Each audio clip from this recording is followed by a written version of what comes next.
Hello friends, welcome to rate market. I hope आज का दिन बहुत ही अच्छा रहा होगा। गिरावट भी प्ले करने को मिली और तेजी भी प्ले करने को मिली फ्रॉम 16,000 लेवल्स। शुरुआत कहने की हमने 16,300 रुपए के लेवल्स की तरफ से की और कहने की शुरुआत में जैसे मैंने पहले बोला कि फर्स्ट टाइम कोई भी रेजिस्टेंस ब्रीच नहीं होता और वो लेवल्स टूटा और गिरावट कहने के हमने आज के जो मॉर्निंग के जो लोस थे उनको हमने तोड़ा और जो गैप हमने जो हमारा गैप पेंडिंग था उसको फिल किया और ये गिरावट कहने के 16,200 रुपए के नीचे स्लिप हो गई और 16,200 का लेवल आज के लिए एक सपोर्ट था। तो कहने के यहाँ से पुट राइटर्स कहीं अनवाइंड करते हुए दिखे, शिफ्ट होते हुए दिखा कहीं ना 16,000 के लेवल्स पे, जहां पे पहले से भी अच्छी खासी पुट राइटिंग देखने को मिल रही थी और एक गिरावट हमें लेके गई 16,150 जो कि हमारा लो था 9 मई का। वो लेवल टूटने के बाद ही कहीं ना कहीं हम 16,080 के 16,070 के पास पहुंचे और 16,070 के लेवल्स को तोड़ने के बाद 16,000 के लेवल्स, मतलब आप समझ सकते हैं यहाँ से 300 पॉइंट की गिरावट लगभग हमें देखने को मिली। और फिर हमने मार्केट के एंड में, मार्केट के सेकंड हाफ में 1:30 बजे के बाद 2 बजे के आसपास से फिर हमें 150 पॉइंट की रिकवरी भी देखने को मिल गई। 150 पॉइंट 200 पॉइंट्स की रिकवरी तब भी देखने को मिली, बट सेटलमेंट कहीं ना कहीं 16,160 150 रुपए के ऊपर देखने को मिला है। अब बात करते हैं कल के ट्रेडिंग सेशन की, तो 16,200 का लेवल जो कि आज के लिए एक सपोर्ट की तरह एक्ट कर रहा था, यही लेवल हमारे लिए कल के लिए एक रेजिस्टेंस की तरह एक्ट करता हुआ दिखेगा। और 16,200 का लेवल अगर निकल जाता है तो मेरे लिए पहला जो टारगेट होगा वो 16,250, सेकंड टारगेट जो बन के आने वाला है वो है 16,300 जो कि आज का ओपनिंग आई। और ये अगर लेवल निकल जाता है तो हम 16,400 रुपए की तरफ भी जाते हुए दिख सकते हैं, जहां पे बार बार हमें रिजेक्शन देखने को मिला था पिछले 2-3 दिनों में। तो कहने के 16,400 रुपए तक का मूव देखने को मिल सकता है अबव 16,200, मतलब एक पुल बैक देखने को मिल सकता है। जिस तरह से डेली टाइम फ्रेम में कैंडल बनी हो एक पुल बैक जैसा ही फॉर्म कर रही है, बट ये 16,200 रुपए के ऊपर ही पॉसिबल है। तो कल के दिन 16,200 निकल जाए तो तेजी करेंगे, अदरवाइज अगर हम 16,200 रुपए के नीचे ही रहते हैं तो मुझे यहाँ पे 16,150 के लेवल का टूटने का वेट करना होगा। अगर थोड़ा सा एक्यूरेट और जाऊं तो 16,145 के लेवल का टूटने का वेट करना होगा। अगर 16,145 का लेवल अगर टूट जाता है तो बिकवाली करें। पहला टारगेट जो होगा वो 16,070 रुपए का होगा और सेकंड टारगेट जो बन के आने वाला है वो 16,000 का लेवल बन के आने वाला है, जो कि हमारा आज का लो था। बाकी कहने के अगर ये तेजी थोड़ी और बढ़ जाती है, अगर हम डिसाइसिवली अगर 16,400 रुपए के ऊपर निकल जाते हैं तो ये तेजी हमें कहीं ना कहीं अपने गैप की तरफ लेके जाएगी जो हमने देखी थी कहीं ना कहीं 16,600 से लेकर के 16,500। हालांकि ये बहुत ज्यादा दूर की बात है तो मुझे इस बात पे ज्यादा गौर नहीं करना चाहिए, बट मेरा यही मानना है जो ट्रेडिंग का जो दायरा रह सकता है ऊपरी लेवल्स पे वो 16,400 से लेकर के 16,200 का रह सकता है। और अगर बाजार में अगर कमजोरी रही तो उस हिसाब से 16,200 से लेकर के 16,000 का रेंज रह सकता है। बट इतना ध्यान में रखना है कि अगर 16,000 का लेवल अगर टूट जाता है जो कि बहुत बड़ा क्रिटिकल लेवल है तो ये गिरावट 15,800 रुपए की तरफ भी जाती हुई दिख सकती है। तो अगर मैं डेली टाइम फ्रेम अगर मैं लेके चलूं तो कहीं ना कहीं जो लोज हमने बनाए थे कहीं ना कहीं 7 मार्च को 8 मार्च को, वो लोज हमने हमारे 15,750 15,670 रुपए की रेंज में। तो अगर ये 16,000 का क्रिटिकल लेवल अगर टूट जाता है तो गिरावट हमें 200 पॉइंट्स और नीचे लेके जाती हुई दिख सकती है। तो गिरावट बाजार में कमजोरी कहीं ना कहीं 16,000 के नीचे और बढ़ सकती है। तो ये बात हो गई निफ्टी की। Let's go to Bank Nifty. तो बैंक निफ्टी की तरफ चल लेते हैं और बैंक निफ्टी का चार्ट खोल लेते हैं।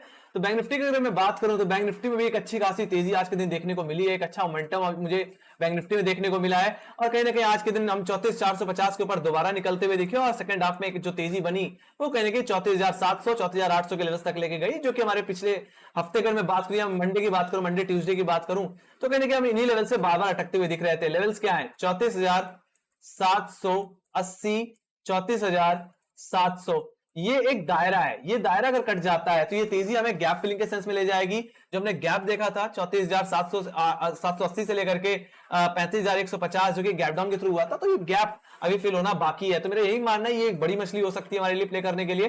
तो अगर 34,780 का भाव अगर निकल जाता है निफ्टी का कल के दिन तो ये तेजी हमें यहां से लगभग 300 350 के पॉइंट्स की हमें देखने को मिल सकती है। तो लेट्स सी कल के दिन अगर हम ये 34,800 रुपए का लेवल अगर मोटा मोटी निकालें तो yes definitely we have to buy a call for the target of 35,500 35,150।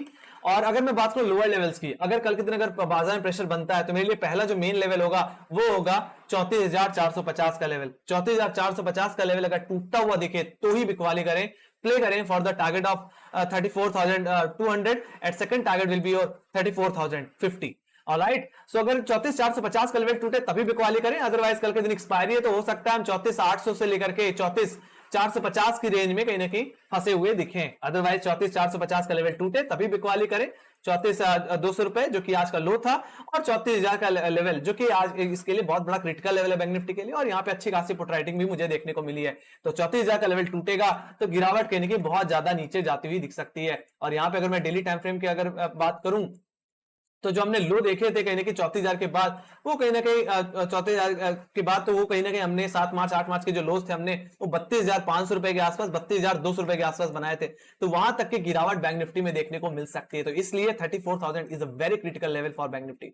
Alright, अगर ये लेवल टूट गया तो बहुत बड़ी गिरावट देखने को मिलेगी। अदरवाइज ये गैप अगर हमने फिल कर दिया 34,800 रुपए के ऊपर अगर निकल जाते हैं, तो ये गैप अगर फिल हो जाता है तो ये तेजी हमें 34,150 की तरफ लेके जाएगी। जो ट्रेंड लाइन है जहां पे बार बार मुझे बैंक निफ्टी में रिजेक्शन देखने को मिल रहा है, ये ट्रेंड लाइन ब्रीच हो जाएगी, और ये ट्रेंड लाइन अगर ब्रीच हो गई तो हम 36,000 की तरफ भी जाते हुए दिख सकते हैं, और एक स्ट्रॉन्ग शॉर्ट कवरी 36,000 के ऊपर देखने को मुझे मिल सकती है। तो कहने के दोबारा 38,000 के लेवल्स को रिगेन करते हुए दिख सकते हैं बाजार में। ऑलराइट, सो मेरा यही मानना है जो ट्रेडिंग रेंज रहेगी बाजार की कल के ट्रेडिंग सेशन में, वो कहीं ना कहीं आपकी कहीं ना कहीं ब्रॉडर में रहेगी, कहीं ना कहीं 35,000 से लेकर के 34,000 की रेंज बन के आएगी। हालांकि अगर बाजार में दबाव बनता है तो हम 34,500 से लेकर के 34,000 की रेंज में ट्रेड कर सकते हैं।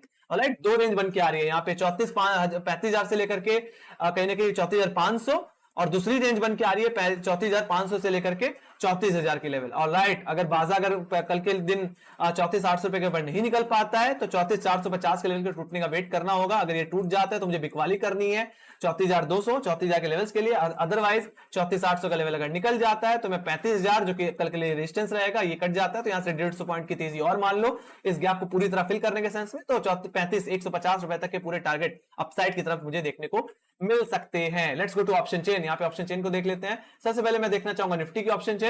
तो आज के दिन जो पुट राइटर्स कहीं ना कहीं कुछ अनवाइंड करते हुए दिखे आज के दिन, लगभग 4,80,000 का ओआई कहीं ना कहीं उठ करके गया है, बट अभी भी कहीं ना कहीं 16,000 के लेवल्स पे 53 लाख का ओआई बना है। तो कल के लिए 16,000 का लेवल एक इंपॉर्टेंट सपोर्ट रहेगा। ऑलराइट, ये टूट जाता है तो गिरावट गहरा सकती है। वहीं पे बात करूं मैं इमीडिएट लेवल की, तो इमीडिएट अगर मैं बात करूं रेजिस्टेंस की, तो 16,200 रुपए का लेवल इमीडिएट रेजिस्टेंस रहेगा। हालांकि ऊपरी लेवल्स में अगर मैं देखूं 16,500 16,400 16,300 16,200 के लेवल पे हर जगह अच्छी खासी पुट कॉल राइटिंग देखने को मिल रही है। तो अगर कल के दिन हम निकाल नहीं पाते, 16,200 रुपए के ऊपर होल्ड नहीं कर पाते हैं, तो कहने की गिरावट दोबारा हमें डाउन साइड की तरफ 16,000 की तरफ लेके जाती हुई दिखेगी। और आज के दिन कहने के 15,900 15,800 पे थोड़ा ओआई बढ़ा है, तो उस हिसाब से समझा जा सकता है कि अगर 16,000 टूट जाता है तो यहां से जो 200 पॉइंट्स की गिरावट हमें देखने को मिल सकती है 15,900 15,800 की तरफ। ऑलराइट, सो अगर मैं बात करूं आखिरी महीने की, अगर महीने की अगर एक्सपायरी देखूं तो 16,000 पे अच्छी खासी पुट राइटिंग देखने को मिल रही है। बट उसके बाद हम जो पुट राइटिंग देख रहे हैं 15,800 के लेवल पे, जहां पे इसमें 14,80,000 का वाई बना हुआ है, और इसके अगर नीचे जाऊं 15,500 के लेवल पे, तो यहाँ पे 26 लाख का वाई बना है। आप समझ सकते हो अगर 16,000 का लेवल टूट जाता है तो क्या हो सकता है। Alright, so let's go to Bank Nifty. Bank Nifty में देख लेते हैं। बैंक निफ्टी की अगर मैं बात करूं करंट सिनेरियो की, तो 34,500 का लेवल कल के लिए एक इमीडिएट सपोर्ट रहेगा, जिस तरह से क्लोजिंग देखने को मुझे मिली है। बाकी यहाँ पे 20,90,000 का वाई बना हुआ है, तो ये कल के दिन फर्स्ट एक तरह से सपोर्ट रहेगा, एक तरह से लक्ष्मण रेखा भी मान सकते हैं इस स्टॉक इस हाव को 34,500 के लेवल्स को। बाकी अगर मैं बात करूं 35,000 के लेवल्स पे, तो 35,000 के लेवल्स पे अच्छी खासी कॉल राइटिंग मुझे देखने को मिल रही है, जहां पे 25,60,000 का वाई है। हालांकि 34,700 के इमीडिएट लेवल पे भी अच्छी खासी वाई देखने को मिल रही है। तो कल के दिन टेक्निकली 34,800 34,700 का लेवल रेजिस्टेंस रहेगा। अगर 34,800 रुपए के निकल जाते हैं, you can go for buy. Alright, बाकी ये तेजी 35,000 की तरफ लेके जाती हुई दिख सकती है। बाकी 34,500 अगर गया तो आपको ही पता है टेक्निकली 34,450 से हमें बिकवाली करनी है, प्ले करना है again for the target of 34,000, जहां पे 20,80,000 का वाई देखने को मिल रहा है। और यहाँ पे महीने की आखिरी की अगर मैं एक्सपायरी देख लूं, तो कहीं ना कहीं आप देख सकते हो 34,000 के लेवल पे 4 लाख का ओआई बढ़ रहा है, मतलब ओआई आपका 34,000 के लेवल से बढ़ रहा है, ये चीज समझ में आ रही है। और कहीं ना कहीं पुट राइटर्स की बात, कॉल राइटर्स की बात करूं तो 35,000 के लेवल पे इतनी ज्यादा कॉल राइटिंग नहीं है जितनी मुझे 34,500 के लेवल पे भी धीरे धीरे बढ़ती हुई दिख रही है। तो मेरा यही मानना है कि बाजार को कहीं ना कहीं लोग डाउनसाइड की तरफ ज्यादा देख रहे हैं, तो उस बेसिस पे कहीं ना कहीं गिरावट थोड़ी और बढ़ सकती है। Let's go to global indices. Global indices की अगर मैं बात करूं तो यहाँ पे यूएस बाजारों की बात करूं तो आज यूएस बाजार थोड़ा सा फ्लैट नोट पे है, बट थोड़े से कमजोरी दिखाते हुए दिख रहे हैं और दोबारा 11,800 रुपए के नीचे फिसलते हुए दिख रहे हैं। वहीं बात करें यूरोपियन बाजार की, तो यूरोपियन बाजार आज के दिन थोड़ी से इतने 3-4 दिनों की गिरावट के बाद आज के दिन भी थोड़ी सी रिकवरी दिखा रहे हैं, कहीं कि 1% 1.5% की गिरावट तेजी के साथ कहीं कि इस समय बने हुए हैं। बात करें एशियाई बाजारों की, तो एसजेएक्स निफ्टी भी कहने के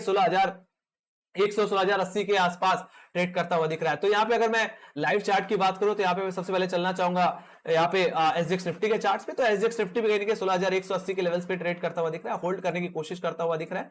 मेरा यही मानना है कि यहाँ पे इसमें भी कहने के 16,000 का लेवल बहुत ही ज्यादा क्रिटिकल है, और यहाँ पे आप देखो तो यहाँ पे एक हैमर कैंडल बनती हुई दिख रही है। एक तरह से एसजीएक्स निफ्टी बाउंस लेने की कोशिश कर रहा है 16,000 के लेवल्स पर, और यहाँ पे बाउंस ले लेता है। सो अब 16,250 के ऊपर निकल जाता है आज के दिन ओवरनाइट, तो तेजी कहीं के में 16,300 350 की तरफ लेके जाती हुई दिख सकती है। अदरवाइज अगर ये लेवल टूट जाता है तो आप देख सकते हो जो सपोर्ट हमारे पास है इसके बाद 16,000 के बाद वो सीधे सीधे 15,800 15,750 रुपए के आसपास ही आता है।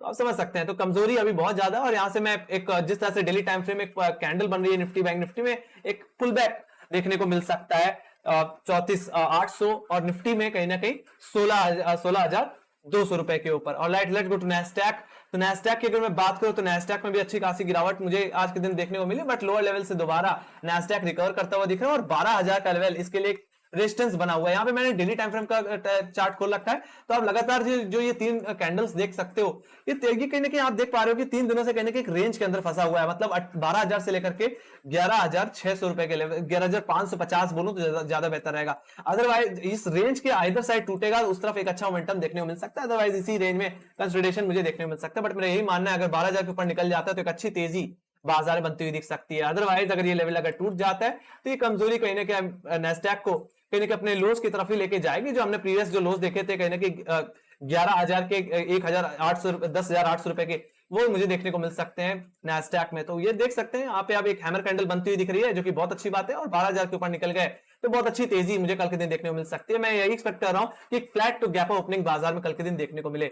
वही बात करूं मैं डाउ जोन्स की, तो डाउ जोन्स में भी कहीं ना कहीं आज के दिन थोड़ी सी तेजी देखने को मिली है। 250 पॉइंट्स की तेजी ऑलरेडी डाउ जोन्स दिखाता हुआ दिख रहा है, एक अच्छा खासा मोमेंटम लगाता हुआ दिख रहा है, और ऊपरी लेवल पे एक rounding bottom formation, rounding top formation देखने को मिला। बट मेरा ये मानना है कि जिस तरीके से अब 32,000 के लेवल से सपोर्ट लेने लगा है, यहां से एक शॉर्ट कवरिंग एक्सपेक्टेड है, और यहां से एक तेजी बनती है तो बाजार में भी एक अच्छा रिफ्लेक्शन हमारे पड़ता हुआ दिखेगा एशियाई बाजारों में। और ये तेजी कहीं ना कहीं हमें 16,350 16,400 रुपए की तरफ भी लेके जाती हुई दिख सकती है। तो इसी के साथ thank you very much for watching. Make sure guys like subscribe जरूर दबा देना, और टेलीग्राम चैनल लिंक ज्वाइन की तो लिंक डिस्क्रिप्शन बॉक्स में। मार्केट्स रिलेटेड जितनी न्यूज रहती है वहां पे अपडेट होती रहती है। बाकी डाउ जोन्स जिस तरह से हैमर कैंडल बना रहा है उस हिसाब से मैं ये एक्सपेक्ट कर सकता हूं कि यहां से एक पुल बैक देखने को जरूर मिले बाजार में 34,500 रुपए के ऊपर, अगर आज के दिन 32,500 रुपए के ऊपर। तो अगर डाउ जोन्स अगर आज के दिन 32,500 रुपए के ऊपर निकल जाता है, अगर इसके ऊपर होल्ड करता हुआ दिखता है, तो एक अच्छा खासा मोमेंटम मुझे देखने को जरूर मिलेगा कल के बाजार में। एक अच्छी गैप ओपनिंग या फ्लैट ओपनिंग देखने को मिल सकता है, और फ्लैट ओपनिंग हो तो ज्यादा बेहतर बाजार को प्ले किया जा सकता है। तो इसी के साथ bye bye guys, see you next video.